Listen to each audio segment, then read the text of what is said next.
Welcome back, I'm Ryan from Blue Water Gaming, and in this video we are taking a look at a really old game, one of the oldest games that I've shown on my channel. This is Dark Messiah of Might and Magic, and I got this during the Steam summer sale that was actually quite a while ago at this point, and decided that I would review it because I've been reviewing pretty much every single game that I've been playing recently. So let's just get right into it. Now, I'm going to start off by saying that this game does have a multiplayer mode in it, but I would not be surprised if anybody's playing it. It's a separate download from the single player if you get this on Steam, and to date I have not even downloaded. I haven't even thought about downloading it. So if you're getting this for multiplayer, well, for one, you're crazy, and for two, it probably won't happen. Another thing that I'm going to say before we get started is that you have to realize that this is an older game. This was released back on October 24th of 2006. So if you're going to hold it to the same standards that you hold today's games, well, it does work in some areas, but in other areas it does fall a little bit behind.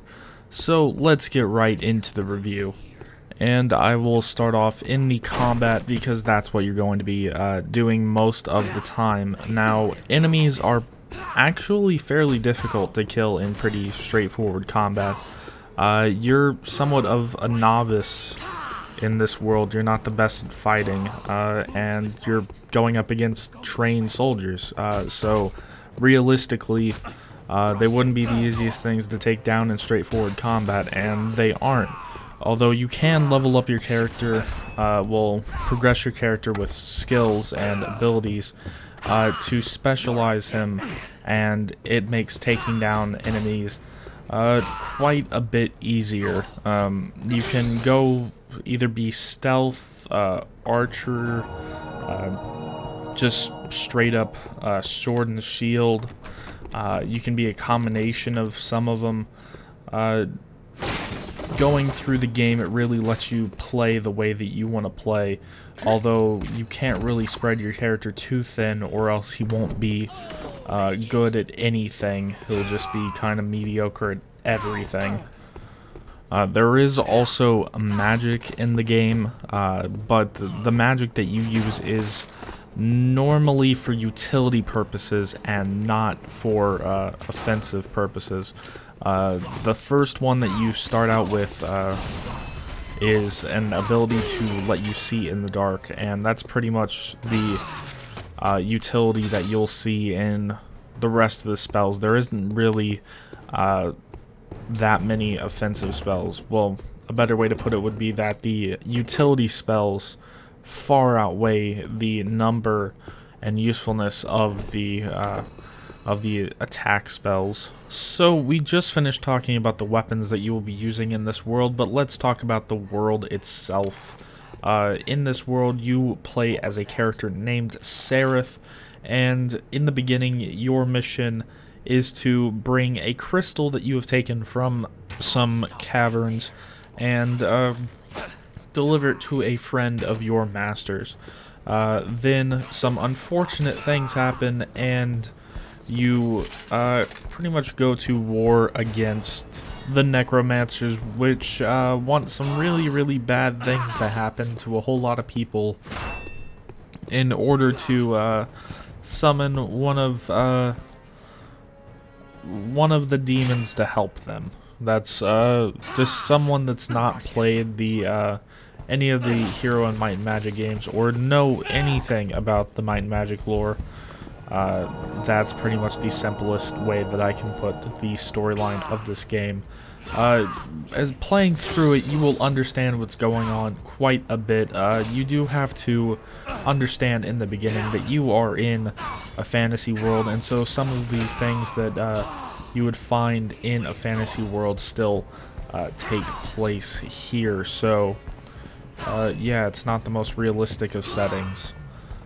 And now let's get to the actual most fun part of the game, and this is the gameplay. Now, because this game is in the Source engine, there's some things that this game can do that not a lot of other games that aren't in the Source engine can do, which includes but is not limited to throwing almost everything that's not nailed down in the game, kicking whoever and whatever you feel like, breaking almost every object in the game,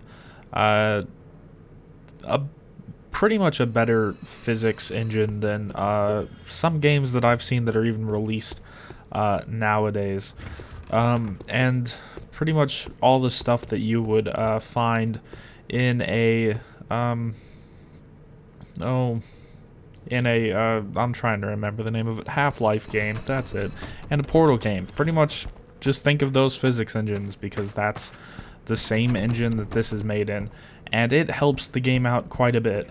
One of the biggest laughs that they had when the game first came out, and one of the biggest gripes that they actually had when the game first came out, is that some of the enemies are too easy, because you could just kick them off a ledge or kick them into spikes or fire, and pretty much all the enemies die instantly. As a little side note, headshots with the bow are insta-kills as well. So, yeah. Actually, the kicking people off ledges, there's quite a few, I would find funny, montages online of people kicking, the soldiers, orcs, goblins, whatever, skeletons, off some pretty high ledges, and it gets kind of funny. And you can do that to anybody.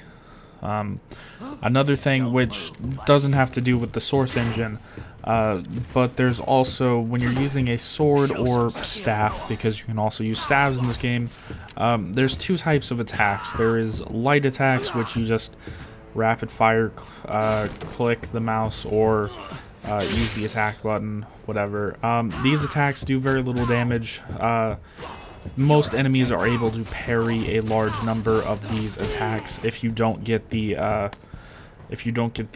proper skills to use it effectively. Then there's also a heavy attack where you hold down the attack button, and this can get through most of the enemy's defenses, but it will take a few more hits and will leave you a little bit more vulnerable while you're powering up these heavy attacks. Now let's go into the graphics, which I brought up briefly earlier. This game was released back in 2006. The graphics still hold up fairly decently. This isn't the worst looking game, but it does solidly look like a PS2 game. A very good PS2 game, but it does look like a PS2 game or an early PS3 game.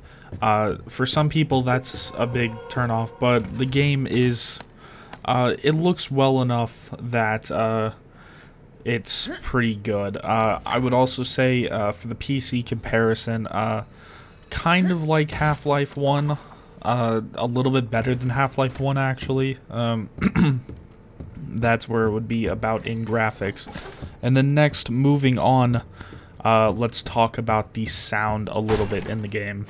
So for the light attacks, the sound isn't really all that great. It still sounds like you're hitting something. It doesn't feel like you're hitting anything, but it does sound like you're hitting something, although very weak sound.